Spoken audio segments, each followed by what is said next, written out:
ধন্যবাদ আপনাদের। আপনারা ইতিমধ্যেই দেখেছেন যে পৌরসভার বিভিন্ন রাস্তায় যে অবৈধ দোকানপাট এবং অবৈধ যানবাহনের পার্কিং ছিল সেগুলোকে আমরা উচ্ছেদ করেছি এবং ধারাবাহিক এই উচ্ছেদের অংশ হিসাবে আজকে আমরা ভোলা পৌরসভার যে সদর রোড নামে যেটি পরিচিত সেই সদর রোডে যে অবৈধ যানবাহন পার্কিং করে রেখে মানুষের চলাচলে যে ব্যাঘাত সৃষ্টি করে সেই ব্যাঘাতটাকে অপসারণ করার জন্য অনেকগুলো যানবাহনকে আমরা জব্দ করেছি এবং জরিমানাও করা হয়েছে। আর এটি খালপার রোড, এই খালপার রোডে যে অবৈধভাবে যে দোকানপাটগুলো বসেছে তাদের নির্দিষ্ট দোকান ব্যতীত রাস্তার উপরে এসে বসেছে তাদেরকে আমরা সরিয়ে দিচ্ছি। এরপরেও যদি এটি না শোনে পরবর্তীতে আমরা আরও কঠিন অ্যাকশনে যাব এবং রাস্তার উপরে কোনো দোকানপাট আমরা করতে দিব না। তাদের জন্য যে দোকানঘর বরাদ্দ করা হয়েছে ভুল করে হোক আর যে করেই হোক সেই দোকানঘরে বসে তাদের আপাতত ব্যবসা করতে হবে। রাস্তার উপরে কোনো দোকানপাট আমরা রাখতে দিব না। মানুষের যান চলাচল এবং মানুষ চলাচলে স্বাভাবিক করতে যতটুকু করার দরকার ভোলা পৌরসভা সেটি করবে। এটি আজকে প্রত্যেকের জন্য মেসেজ যে কোনো অবৈধ দোকানদার রাস্তার উপর বসে মানুষের চলাচলের কোনো বাধা সৃষ্টি করতে পারবে না।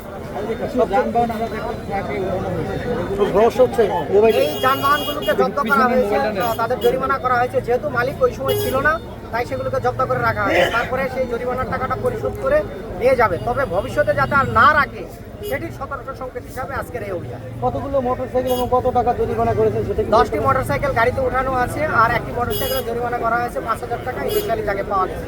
আমাদের নির্বাহী ম্যাজিস্ট্রেট মহোদয় আসছে আমাদের সাথে একসাথে এবং আমাদের থানা থেকে যে পুলিশ ফোর্স দিয়েছে সবাই সহ আজকে সেই বিকাল থেকে কিন্তু এই পরিশ্রমটা করে যাচ্ছে। আমরা চাই ভোলার মানুষ শান্তিতে ভোলা শহরে চলাচল করুক এবং ভোলা শহরে সকলেই যেন নির্বিঘ্নে চলাচল করতে পারে, সেই জন্য আমাদের এই অভিযান। আরেকটা ছোট্ট প্রশ্ন, সেটা হচ্ছে আপনাদের যে দোকানগুলো 100 যে দোকান, এই দোকানগুলোতে এর 2 ডাবল জায়গা কিন্তু এরা সবসময় তাদের দখলে রাখে। আমি ইতিমধ্যে বলে দিয়েছি যাদের জন্য যতটুকু ঘর ভুল করে হোক আর যে করেই হোক পৌরসভা যে বরাদ্দটি দিয়েছে আপাতত আমরা সেই বরাদ্দ নিয়ে কথা বলছি না। দোকানের সামনে যে অবৈধ অংশ বর্ধিত যে অংশটুকু সেইগুলোকে আমরা অপসারণ করার জন্য এই অভিযানে নেমেছি।